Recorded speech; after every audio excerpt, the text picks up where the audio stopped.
are you? The funeral has started. I'm on a vacation abroad celebrating my mom's birthday. The sudden farewell to my father, who raised me all by himself, was something I wasn't prepared for. Even though he was always busy with work, he showered me with love, and I still love him to this day. However, my husband and mother-in-law, Emily, didn't care about my feelings at all and laughed at me over the phone while I was grieving. I felt more disappointment than anger, and I lost all strength in my hands. At that moment, the one who was angrier than anyone else was my father-in-law, Casey. What? Usually, Casey is always smiling, but at this time his face was twisted in anger like a demon. And then Casey said something completely unexpected.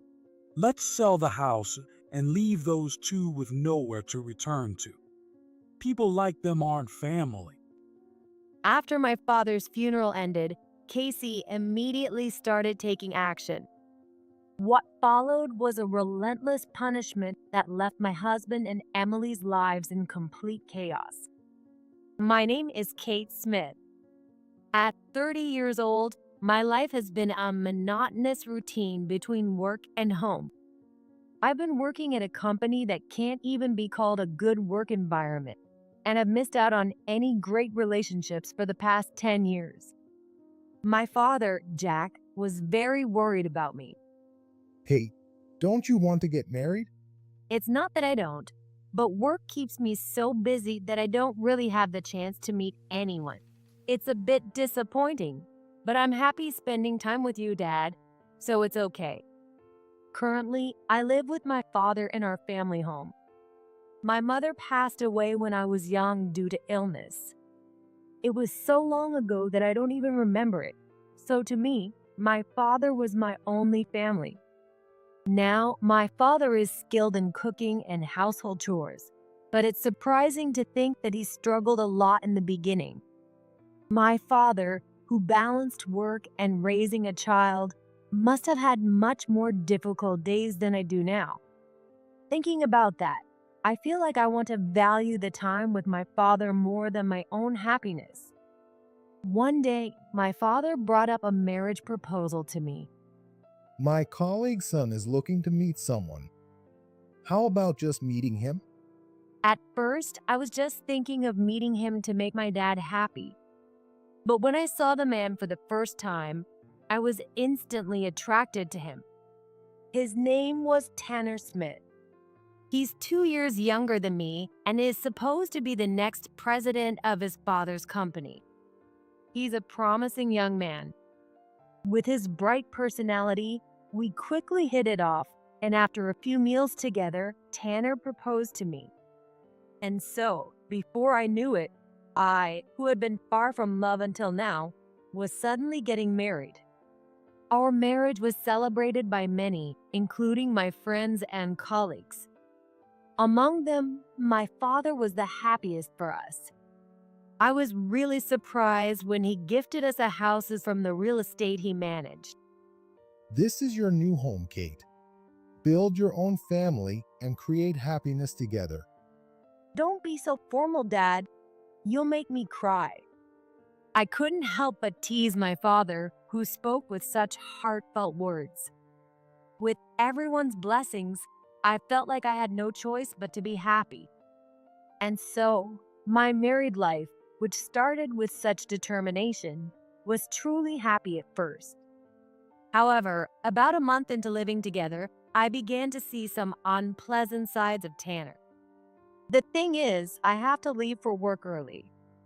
Mornings are always busy for me, but Tanner, using his position as the next president, would go to work late, so our schedules didn't match. Also, when I only prepared simple breakfast like fried eggs and toast, he would let out a big sigh. With such a plain meal in the morning, I don't even feel like working. Can't you shake off that poor mentality? If that's the case, Tanner, who has more time, could prepare breakfast himself. I talked to him about this many times, but he always gave vague responses and never once stepped into the kitchen. On the contrary, even though he got home earlier than me, he never helped with dinner or even brought in the laundry. He doesn't care if it's rain or shine. He would just lie on the couch until I got home.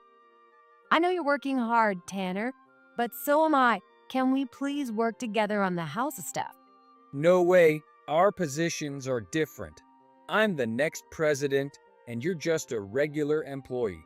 Why should we do the same chores? Tanner laughed as he said this, even though I was trying to talk to him seriously. Seeing him not even glance away from the TV, I think I was already beginning to give up on expecting anything from him. In the midst of all this, Tanner suggested that I become a stay-at-home wife. Normally, I would have been happy to hear that, but Tanner said it in such a condescending way. If you're that unhappy, why don't you quit your job? We can live on my income, and it's not like your job is something that anyone couldn't do. Having devoted myself to my work all these years, I didn't want to hear that my job could be done by anyone. But even if I told Tanner that, he wouldn't understand. Since you're just earning a low salary anyway, it'd be smarter to quit sooner rather than later. Though I guess you wouldn't want to, since then you'd have no excuse not to do the housework.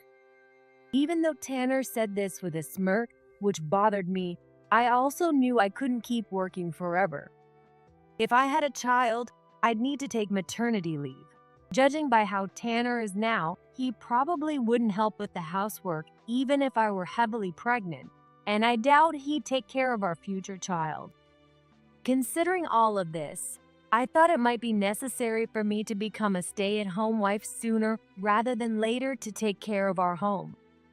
All right, I'll quit my job then. I'll take care of the house, and you can focus on your work. Even if you don't tell me to, I'll still become super rich. I'm about to be the president after all. After we decided on this division of roles, Tanner started to look down on me even more. If he didn't like the food I made, he'd post pictures online with nasty comments, and he'd even tell his colleagues and relatives about it. He ignored all the effort I put in and only spread negativity, and I was getting fed up with his behavior. Moreover, after I became a stay-at-home wife, I had even more worries. It was about my mother-in-law, Emily. About a month after I quit my job, Emily suddenly started coming over to the house. It didn't feel like she was coming over to hang out. It felt more like she was asked to watch over me, constantly keeping an eye on everything I did. Our relationship was already stressful enough, but being stared at like that made it even more stressful than work. When I let out a small sigh, Emily glared at me and scolded me harshly. You don't even work, but you're acting all tired? I'm sorry, but I can't relax with you watching me all the time. It feels like I'm being monitored. You are being monitored. I'm here to train you to be a wife worthy of my son. To Emily, I was nothing more than a housekeeper to make Tanner's life easier. She had always been overprotective, so I wasn't surprised. But I really hoped she would cut back on the visits. I decided to ask Tanner to gently convey my feelings to her. I get that she's concerned, but it's not pleasant for me to feel like I'm being watched. Could you, as her son, kindly ask her to ease up? The next day, Emily stormed in early in the morning, her face red with anger. Kate, how dare you tell me not to come here when I'm only thinking of your best interests? I jumped up in surprise at Emily's fury. Next to me, Tanner was laughing at my reaction. I told Mom exactly what you said, that you didn't want her coming over because it makes you uncomfortable. What? You knew she'd get mad if you said it like that. Why would you do that? Because it seemed like it'd be funny. And look, it is hilarious. No matter how much I tried to convince Emily, she would only believe Tanner's words. Since that day, the pressure from Emily intensified. Sometimes I was even summoned to their house to do cleaning and laundry. I think I endured this kind of life for about 6 months. One day, I suddenly realized that I hadn't been in touch with my father much since getting married. I want to talk to Dad, but I don't want to worry him. He even got us a house, and I feel bad for letting him down. I pulled up my dad's number on my phone multiple times, trying to call him, but then I'd rethink it. I was struggling, and if I called him now, I'd just end up complaining. I decided to hold off for a little longer until I could talk to him with a smile. I kept putting off contacting my dad, but this would turn out to be the biggest regret of my life. A week after I decided not to call him, I suddenly got a call from the hospital saying that my dad had collapsed. The hospital was at a university far from home, and I couldn't get there without a car. Since Tanner had taken the car to work, I contacted Casey on the off chance he could help. As it turned out, he was off that day and was able to drive me to the hospital. I can't believe Jack collapsed. You must be so worried, but try to stay strong, okay? Yes, thank you. It took about an hour by car, but we finally made it to the hospital. We rushed to the room, out of breath, but my father was lying there, connected to multiple tubes, unable to wake up. That's when the doctor told me something shocking. Apparently, my father had been suffering from a serious chronic illness for some time. He had been secretly undergoing treatment since before I got married. As his condition worsened, it seems my father knew this was coming. Dad, did you try to arrange a marriage for me so I'd be happy before this happened to you?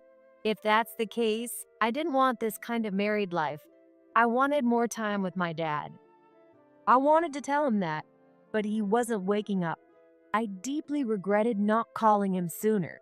As I was sitting there by his bedside, feeling down, Tanner called me. When I looked at my phone, I realized it was already evening. I'm sorry, something urgent came up, and I won't be able to come home yet. What? How should I know? Why isn't my dinner ready? Tanner, not listening to a word I said, just kept yelling at me. Casey, who was next to me and overheard our conversation, looked at us in disbelief. Actually, my dad collapsed and is in the hospital. He hasn't woken up, and it's serious. I want to stay with him today, so could you handle dinner? No, you're a stay-at-home wife, right?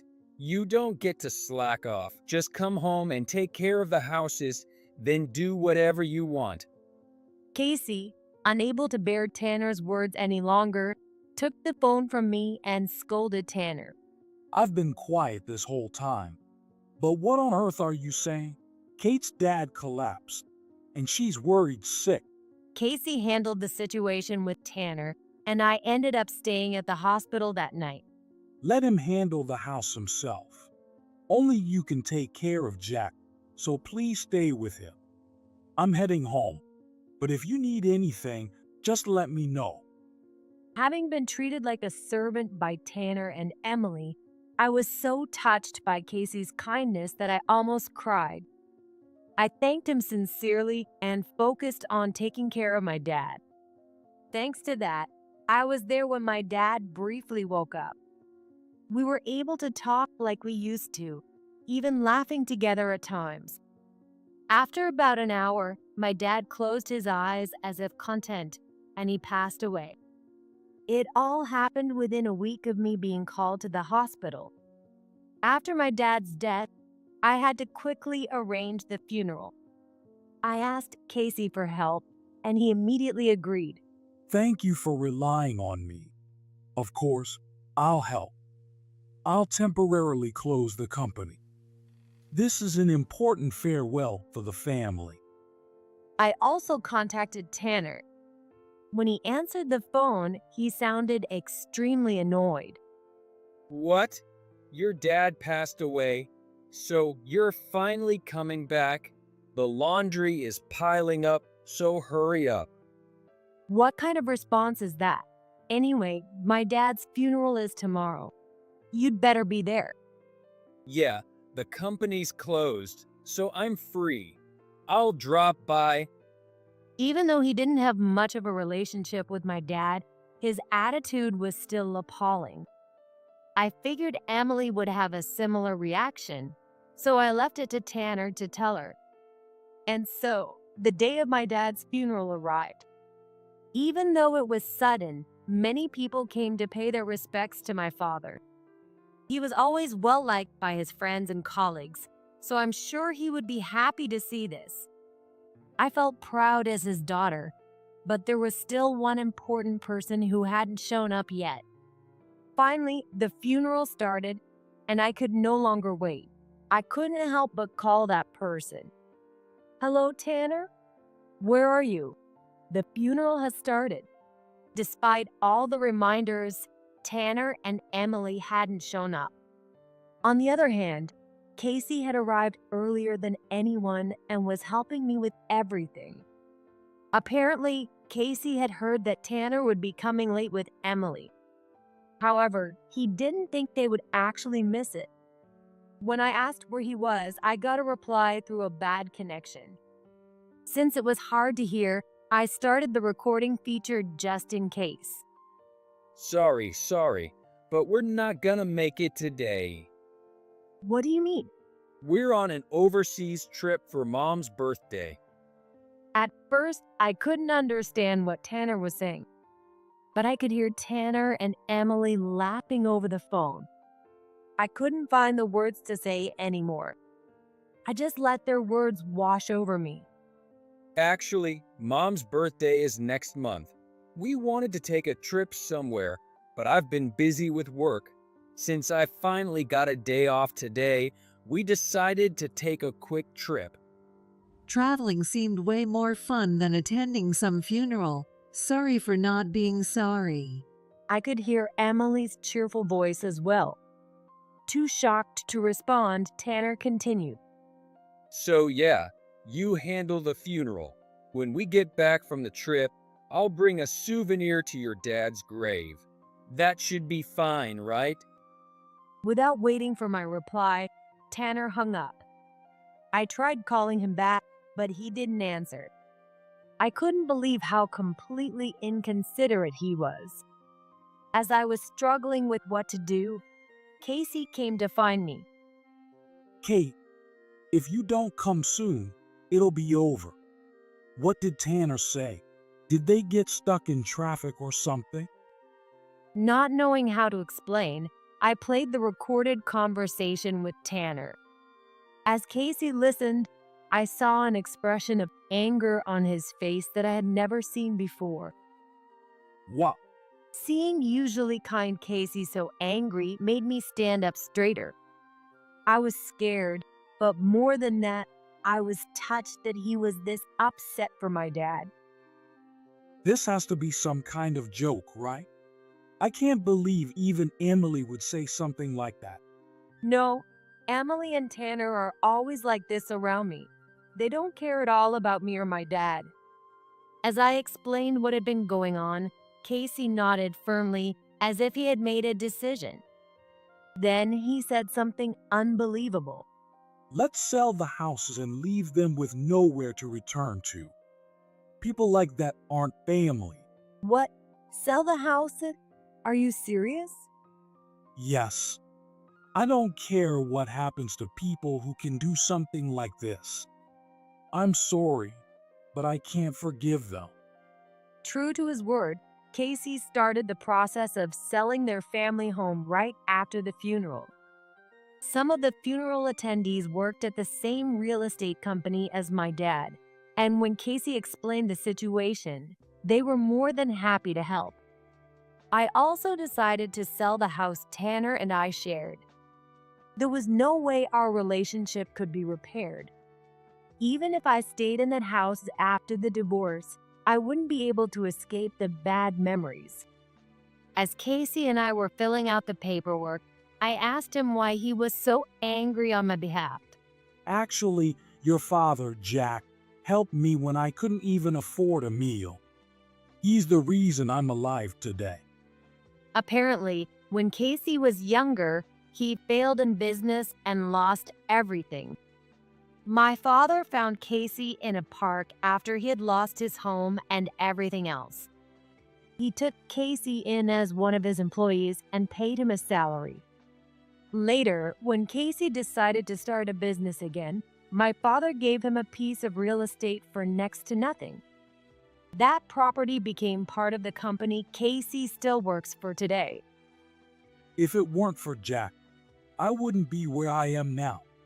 Even when I tried to repay him, he never accepted it. So when you came to me with your concerns, I was glad to help. I see. My dad was always so kind. It makes me happy to hear that.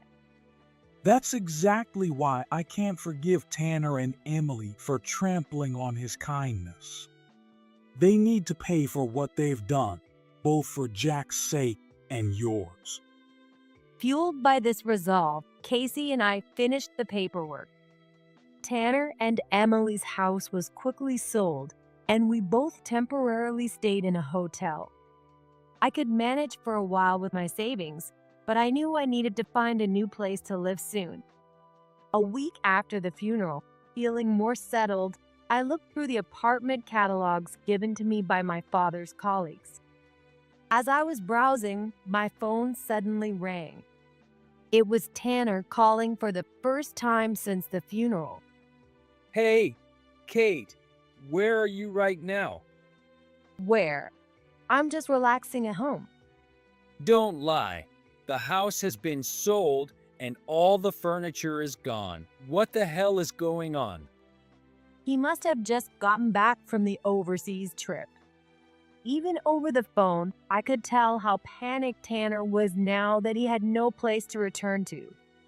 I can't reach my husband either. What's going on? If you're there, put him on the phone. Casey isn't here. He's staying at another hotel. This makes no sense. Why is this happening? Emily, sounding like a victim, demanded answers, so I told her how furious Casey had been at the funeral. Of course, I made it clear that I wasn't going to forgive them either. I'll be filing for divorce with Tanner through a lawyer, so be prepared. Divorce? You think you can threaten me with that when you're just an unemployed freeloader? Even at this point, Tanner still looked down on me. It's true that if I kept spending my savings on hotel living, I would soon run out of money. However, I had already found a job and was set to start tomorrow. Sorry to disappoint you, but I'm not a freeloader anymore. I'm going to work and take care of myself. Ha! Don't get cocky. No matter how hard you work, you'll never surpass me. You could have been the wife of a CEO if you had just stayed quiet. You'll regret your decision. With those words, Tanner hung up. I immediately blocked his number, cutting off all contact with him. I wasn't going to call him again, and I felt justified in doing this. Anyway, I'd have to face Tanner again eventually. Thinking about how clueless Tanner was about what was coming lightened my mood a bit. The next day arrived, and it was my first day of my new job. Putting on a suit for the first time in a while, I felt my posture straighten. I used to wear one almost every day, but it was surprising how much I had lost the feel for it in just 6 months. After arriving at the office, I headed to the CEO's office first. The CEO kindly explained my duties, which helped ease my nerves a little. As I was preparing to ask more questions, taking notes, a man suddenly walked into the office without knocking. The man's eyes widened when he saw me. Well, if it isn't Tanner, what a coincidence to run into you here. What are you doing here, Kate? It was Tanner. He was looking more flustered than I'd ever seen him, wiping the sweat from his forehead as he turned to the CEO, Casey. Hey, What's going on, Dad? There was a notice on the board. It said I'm fired and that Kate is the new CEO. What's this about? Exactly what the notice said. You're fine. From now on, Kate will be the successor, and I'll be mentoring her. Hearing it directly, Tanner gave a dry laugh as he staggered back. Is this because I missed that funeral? It's normal to prioritize your own mother over someone else's father, isn't it? I'm not saying you should prioritize one over the other, but the way you spoke about Kate's father showed me that you're not fit for this company.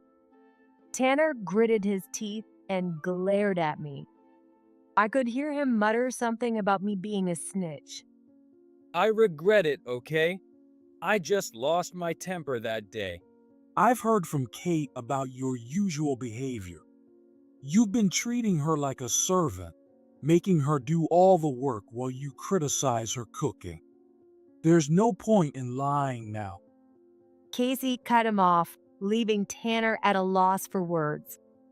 Desperate to take me down from the position of the next CEO, Tanner pressed Casey. But why Kate? Even if I'm not fit, there are other more capable employees.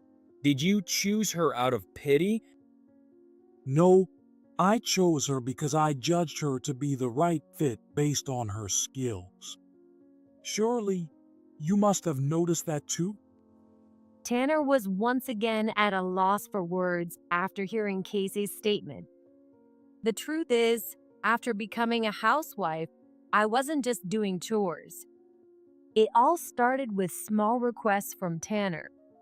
Sorry, Kate. I really need to get these materials ready by tomorrow. Could you help me summarize them?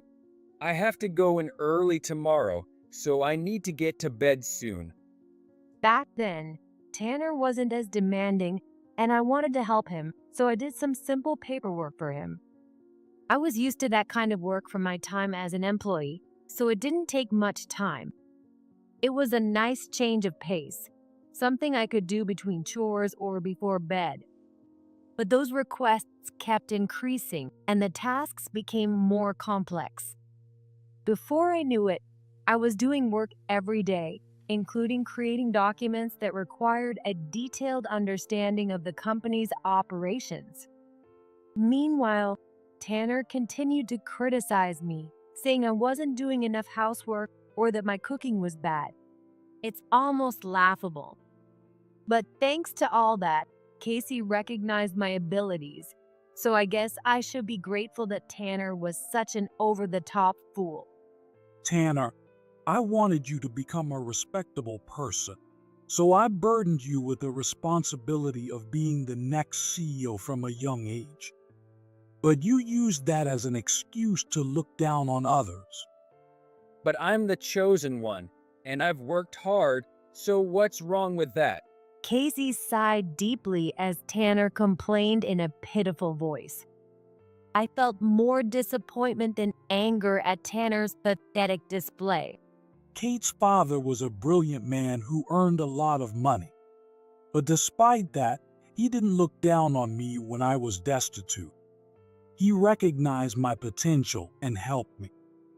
I wanted you to become someone who could extend a helping hand to those in need, just like Jack did for me back then. To help others, you need to be fulfilled yourself. It was a lesson that Casey could only teach because he had learned it the hard way. Realizing that Casey wouldn't change his mind, Tanner rushed over to me and started begging for forgiveness. Kate, I'm really sorry for everything. I'll change, so please forgive me. I'll do anything to assist you, whatever it takes. Just don't let me be fired. That's a pretty convenient apology. No matter how much you apologize, it doesn't erase the things you said about my father. I'm not canceling your termination or the divorce. But I've had my own struggles too. Isn't it a wife's job to listen to her husband's complaints? Wasn't I allowed to say how I felt to you? It was clear that Tanner wasn't truly remorseful. He quickly covered his mouth with his hand, realizing he had said too much, but it was already too late. He repeatedly begged for forgiveness, but when he saw that I wasn't going to change my mind, he dejectedly began to leave the CO's office. I'll at least get severance pay, right? You're not getting severance because your termination isn't due to company reasons. Plus, we have recordings of your behavior, so there will be alimony. You should prepare yourself. Finally understanding, Tanner left, slumping his shoulders. After talking with Casey for about an hour, I returned to the office and noticed that Tanner's desk was completely cleared out. He had worked here for years, but it all disappeared in an instant.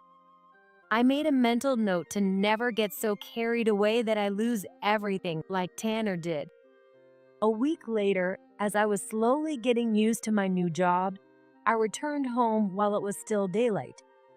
Though I had adjusted to living in a hotel, I knew it was time to find a new place to live. To my surprise, Emily was waiting for me at the hotel front desk. Of course, I had only told Casey where I was staying, and he would never have revealed it. As I stood frozen in fear, Emily noticed me. Just days ago, she would have either mocked or scolded me upon seeing me, but now she was waving energetically and running towards me like an old friend. Kate, so this is where you've been living. I've been looking all over for you. How did you find out? I never told you where I was staying. I heard you were working at Tanner's company, so I followed you, of course. She answered proudly, as if unaware that she was doing something wrong. By the way, you've been doing whatever you please, haven't you? I get that you acted out of anger, but didn't you think I might get back at you? Her unsettling smile made me tense up. However, Emily just kept smiling without making any move to harm me. Honestly, I can't stand you, but if you take care of me from now on, I'm willing to forgive you. After all, even if we're just in-laws, you're my daughter. I need to make some concessions, don't I? I'm already set to divorce Tanner, so I'm not your daughter. Tanner is your only child now. That boy turned out to be useless. It was a waste to have raised him so carefully. What she said about her own son was so heartless. Even though it was about Tanner, I found myself getting angry. Do you think of your child as just a tool for your future? Well, that's how it ends up, isn't it? Every parent thinks that way, don't they? Including your father, of course. My father is nothing like that. I've never met anyone like you before. You're by far the worst. Without caring about what the people around me thought, I retorted with all my might. The light vanished from Emily's eyes, and she took a step closer with an unreadable expression. I backed up, but quickly found myself against the wall. Terrified, I tried to call the police, but Emily snatched my phone away in an instant. Who are you planning to call? We're family, so let's talk privately. I'm sure there's plenty to catch up on. She grabbed my arm tightly. I couldn't speak because of the pain and fear. At that moment, Casey appeared. Apparently, I had left an important document at the office, and he had come to bring it to me. Emily, what the hell are you doing? What? We're just having a little chat. Women understand each other, right, Kate? She was pretending to be casual, but the fear I felt earlier hadn't disappeared. When I started crying silently, Emily frowned in displeasure. There you go again, making me out to be the villain. Are you still going to play the victim? Emily raised her hand angrily, but Casey quickly grabbed it, stepping between us. Tracking down where she lives. That's stalking. It's a crime. What? I've lost my home and family. Where am I supposed to live now? Everything's ruined because of that woman. Emily's voice echoed through the front desk area. Just then, the sound of police sirens approached. Realizing what was happening, Emily tried to flee but found the doors locked out. The front desk staff had apparently called the police after hearing the commotion.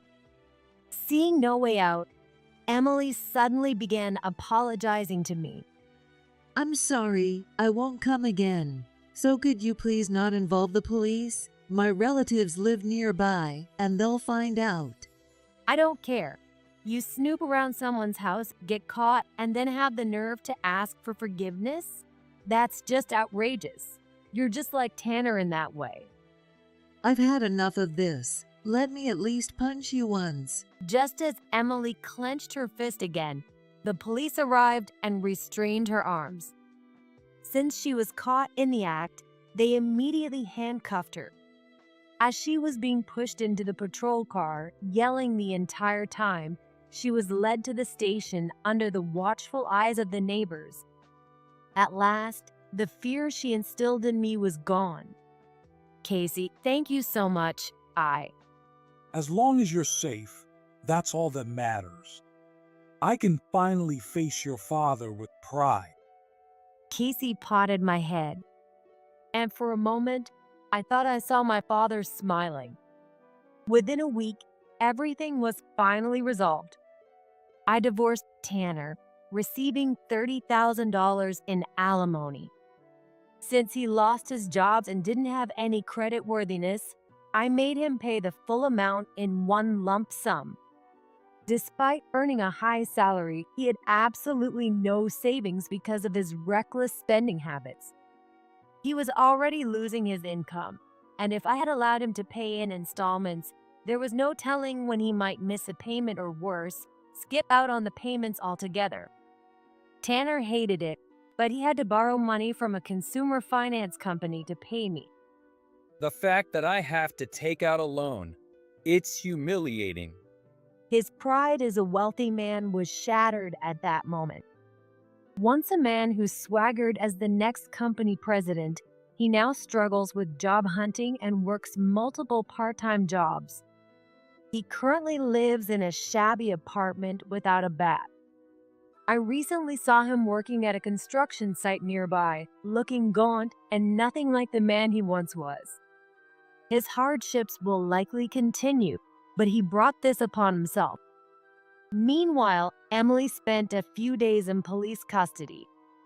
A restraining order was issued, so I don't expect to hear from her again. Since she knew my address, I was forced to move.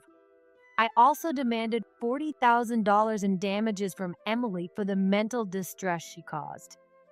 Emily hesitated to pay the moving expenses, but I added one more charge to the bill. That was for the medical expenses related to the injury on my arm. When Emily grabbed my arm to prevent me from calling the police, she gripped it so hard that it bruised. When I presented the photo of my injury and demanded compensation, she didn't argue. She may have feared that any further resistance would only increase the amount she had to pay. In the end, Emily paid $50,000 in full as compensation. Emily had been using Casey and Tanner's money under the guise of pocket money to buy luxury items without permission. She ended up selling everything to scrape together the money for the damages. All she was left with were worn-out clothes and tattered bags that were too damaged to sell. The polished image she once had was completely gone. Apparently, the moment she was put into the police car, some relatives witnessed it, and rumors quickly spread, leaving her completely ostracized. Now, there are rumors that she doesn't even have the money to rent a place and is sleeping on playground equipment in a park. She has truly hit rock bottom. The only ally she had, Casey, also divorced her. Penniless, Emily had hoped to rely on him, but he completely rejected her, saying he never wanted to see her face again. I don't want to see you again. And don't go near Kate ever again. She's like a daughter to me. With Casey's firm words, Emily had no choice but to back down, leaving her utterly alone. With no one to turn to, she lives a miserable life, full of loneliness and regret. As for me, I moved into a new house and started enjoying the second chapter of my life. I'm focused on my work again, putting in my best effort alongside the kind Casey and my new colleagues. I'm living a fulfilling life, though it's hard to find time for a break. Casey also moved into a new home in a quiet residential area, not too far away. He still cares for me like a daughter, and I rely on him as well. Speaking of which, it's almost time for the anniversary of my father's passing. I've arranged to take some time off and visit the grave with Casey. Although there were tough times, I'm incredibly happy now. I'm looking forward to telling my father all about it.